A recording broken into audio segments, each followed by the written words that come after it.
Good morning, good evening, good afternoon, wherever you are in this world. I'm DJ Unification, also known as Double Dragon 912. And today, guess what, ladies and gentlemen? News Fridays is finally back. Ladies and gentlemen, the gameplay footage you see in the background is Soul Quest. I know this one. PC exclusive right now. It's a demo on Steam. Y'all go check it out, my PC gamers out there.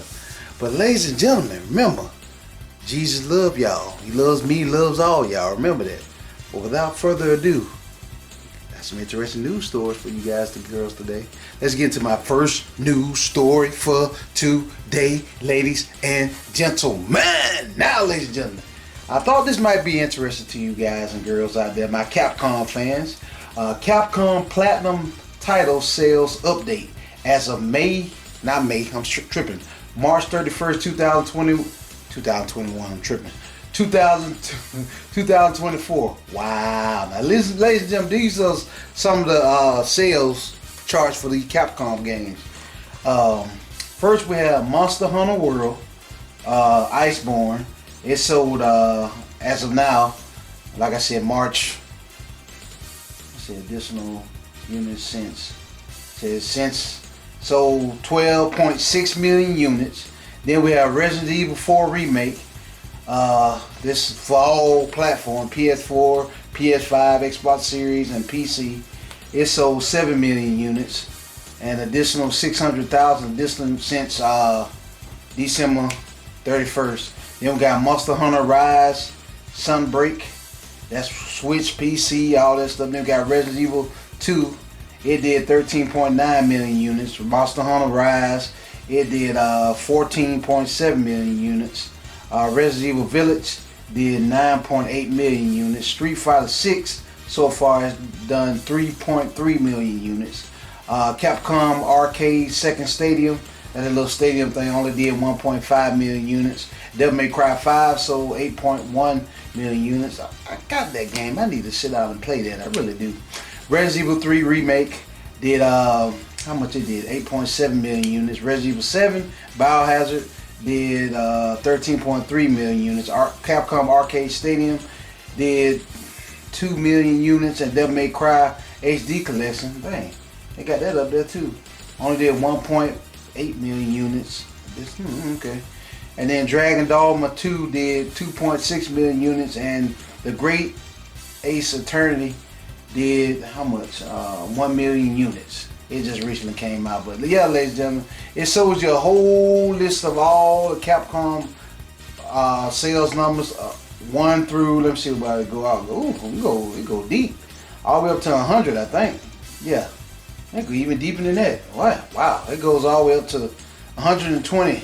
And the one at the very least that only sold 1 million units, that was a long time ago, but Devil May Cry 3 Special Edition. But it's showing you all the sale numbers for all the platinum hits. You know, that's a million sold. But this is good, ladies and gentlemen. I just thought this might be interesting to you guys and girls. If you ever want to know sales numbers about Capcom, you know, I'm a Capcom fan.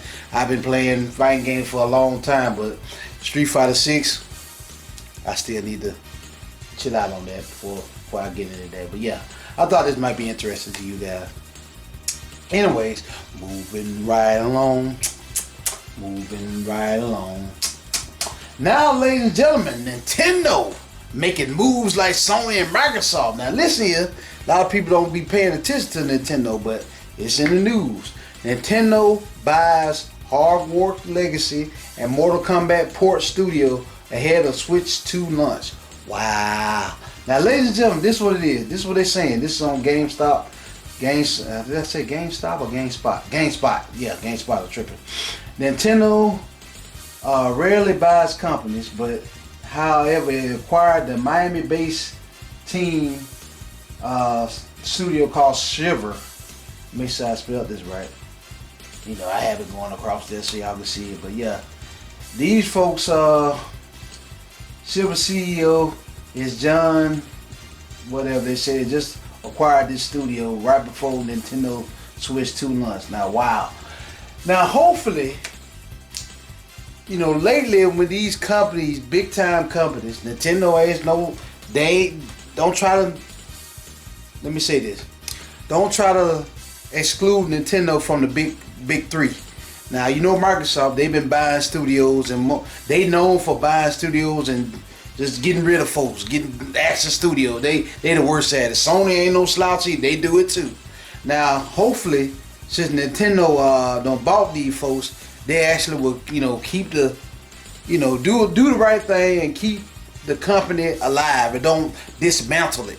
Like Microsoft been doing. Y'all know Microsoft. If you didn't know, I talked about this last time on my News Fridays. Microsoft, they known for doing this. They buy companies and just let them sit there and gut them and just get rid of all the companies. They did Rare like that. For the longest, it took Microsoft forever and a day to get Rare back to somewhat form. And we didn't hear nothing out of Rare until like Xbox One came out. And before then, they bought Rare and it just sat there for years. All they did was some Connect titles. And now y'all know what they did with Arcane Studios and all that stuff. Y'all know Microsoft is known for buying companies and just letting them sit there and die and get rid of folks. Sony been doing it too, because they've been doing what was it, Destiny?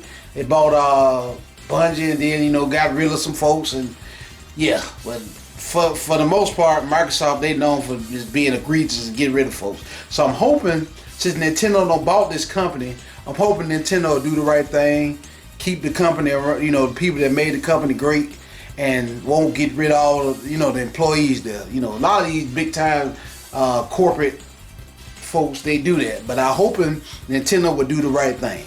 Yeah, just keep these companies alive. But yeah, apparently this company helped make Hogwarts Legacy, and they helped port it Mortal Kombat 1. I fell out of Mortal Kombat a long time ago. But yeah, I thought y'all might want to know what Nintendo been doing behind the scenes. A lot of folks, they don't look at Nintendo. Everybody mainly be looking at Microsoft and Sony, but Nintendo Nintendo got banked too. Don't let them fool you. Nintendo got banked too. I'm trying to tell you. But yeah, thought y'all wanted to know about that. Moving right along. Now, ladies and gentlemen, this is also on GameStop. No, not GameStop. I get my GameSpot and GameSpot stops confused. Anyways, from GameSpot.com. Listen, garbage IGN. Let me read the article first before I start talking about my mess. IGN buys gamer network sites, layoffs in progress. Wow, this is what I was talking about, ladies and gentlemen.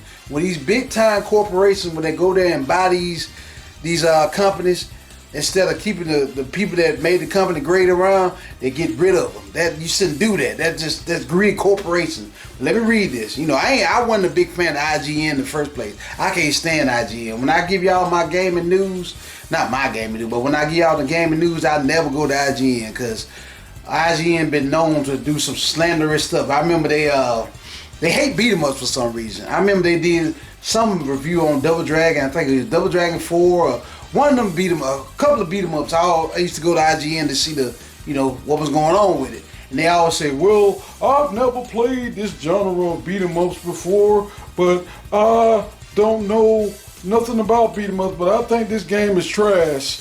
I'm like, how are you gonna review a game and you don't even know nothing about a beat 'em up? Now, as a person like myself, and my beat 'em up fans out there, shouts out to y'all.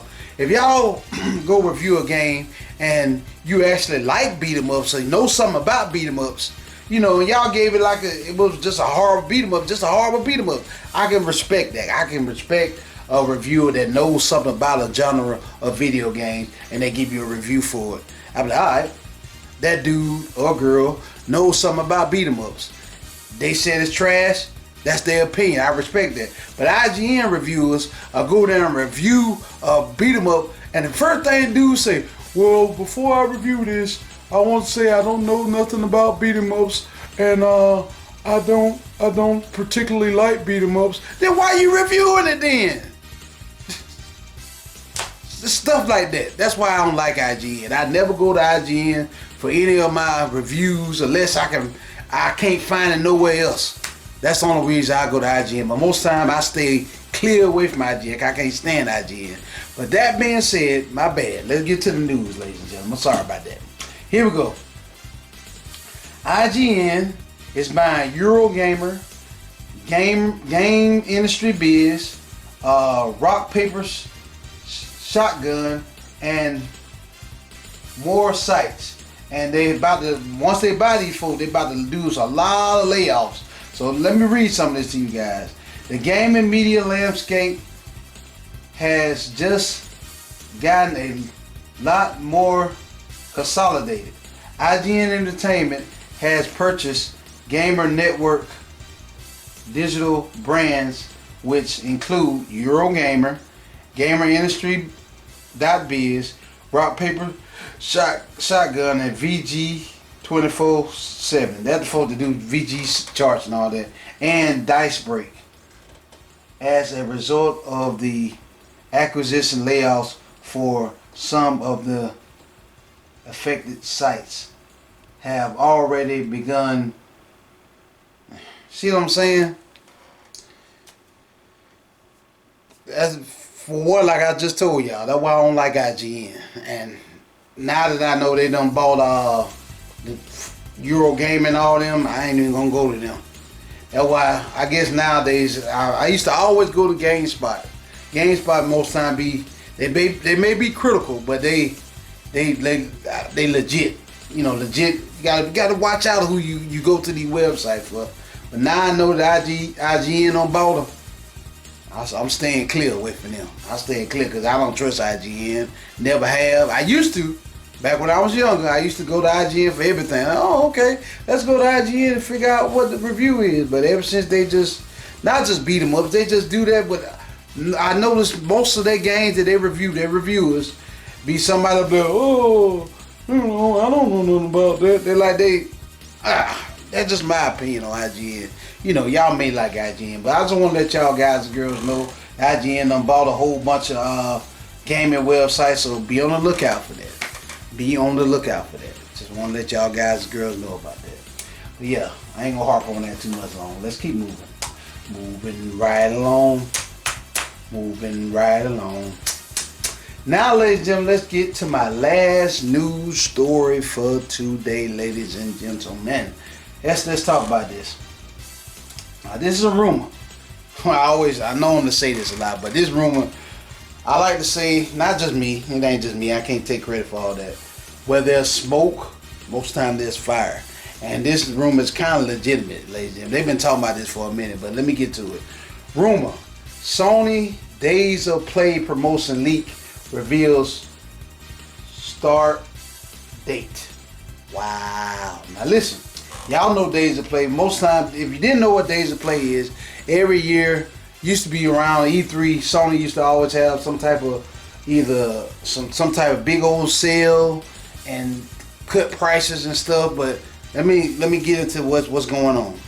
This is what the article read. I'm reading to you. PlayStation Days of Play promotion is rumored to start next week, offering discounts on games and hardware. Price cuts are rumored, expected for PlayStation Plus members, and PS5 price might go down $50. Might do a $50 price drop. Now, why I think there's some legitimacy to this rumor, because I know I've read to you guys and girls on my last News Fridays that they got 118 million users as of now on PlayStation Plus, and half the user base are still on PlayStation 4. And you know, Sony done sold, they ain't sell as many PS5 they thought they would, because a lot of people, myself included until recently, still on PlayStation 4. They like, man, I ain't got no reason to jump out on PS5. What for? All the PS5 is just a high grade PS4. And all the games ain't been no, like I told y'all guys, girls, there ain't been no real bangers out there to make you want to jump out there and get a PS5. Why I think this is legit, ladies and gentlemen. They said it's supposed to happen May 29th. That's this upcoming Wednesday, I think. Yeah, supposed to happen. Games of Play, Days of Play. They've been doing this. Sony do this every year, but I'm thinking they might actually drop the price of the PlayStation 5 because they need more people to buy a PlayStation 5. And what else to entice people to buy a PlayStation 5 is by dropping the price on it. You lower that price, a lot more folks will get into that ecosystem. A lot more folks will be like, oh, okay, man, it ain't $500 no more, it's $450. I might actually put my PS4 down and buy a PS5. Like I was saying in my last video, ladies and gentlemen, if you upgrade now, I think it's a good time to upgrade now. You know, it's been 3 years. I waited about 3 years before I got mine, and I wanted to bless myself with one. And I'll tell you this much: I had a chance for a couple of months. I've had a chance to play the PS5, and it's pretty good. I ain't gonna lie to you. You know, it's pretty nice. All your PS4 games, they work for your PS5. You pop them in right now, they'll start up playing just like that. And even if, you know, for my digital fans out there, if you got your hard drive with a whole bunch of digital games to it, plug into the back of your PS5, they automatically work. You don't have to do no software update or none of that. It's seamlessly. I mean, just plug it up and it works. And then most of the time, not all the time, but a lot of the times, a lot of my PS4 games that I bought, they automatically upgrade me to the PS5 version for free. Like Dragon Ball Z Kakarot. I had the PS4 version of it. I updated to the PS5. Started working again. Teenage Mutant Ninja Turtle Cowbone Collection. I had the PS4 version. Automatically updated me to the PS5 version. Grand Theft Auto Trilogy. San Andreas and all that. Automatically updated me to the PS5 version. I can keep going. There's a lot of them like that. Some of them now, Sony will try to charge you $10, but you know, that ain't that bad. But I can honestly say, you know, if you update to a PS5, it's worth the purchase. You know, if you're a PS5 owner like I am, got a whole bunch of PS4 games, they work. They automatically work. It's basically a PS5 is a PS4.5, really.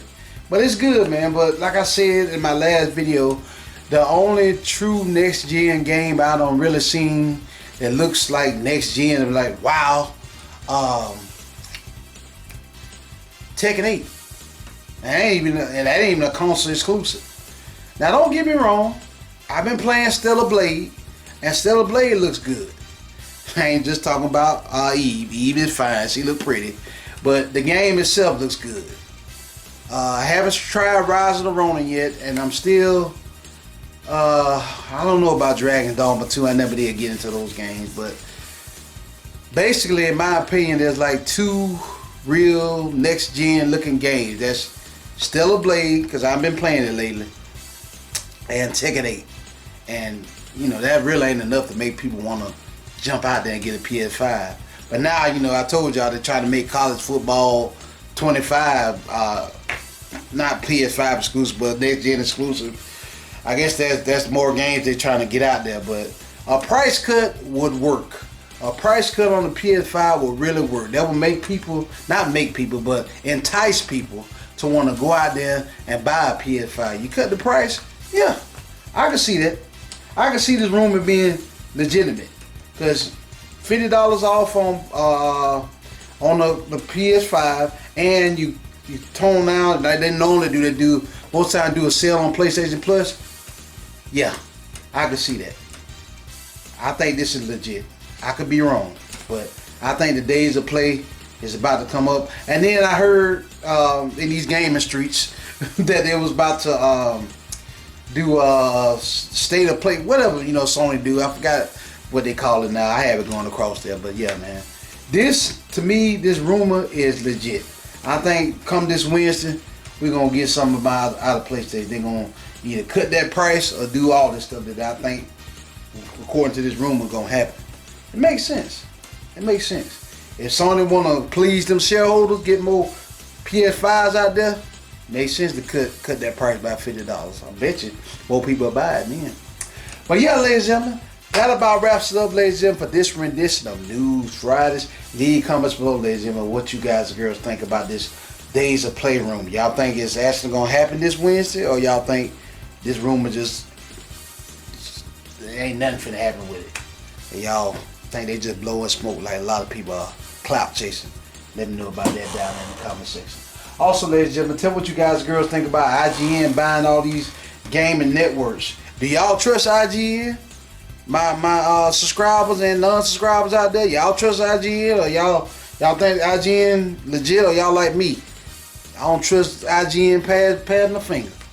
Let me know about that down there in the comment section. Also, ladies and gentlemen, tell what you guys and girls think about Nintendo buying this new studio. Think Nintendo gonna be legit and, you know, keep the people that make this studio great around, or they gonna lay off people like Sony and Microsoft are doing? Let me know about that down there in the comment section.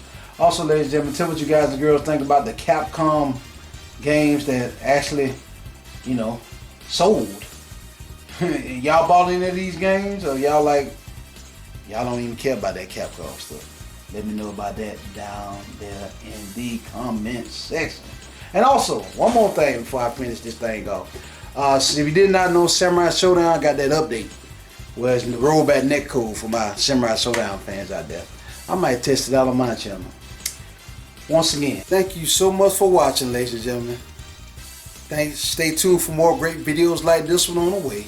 Double Dragon 912 signing out. Peace out.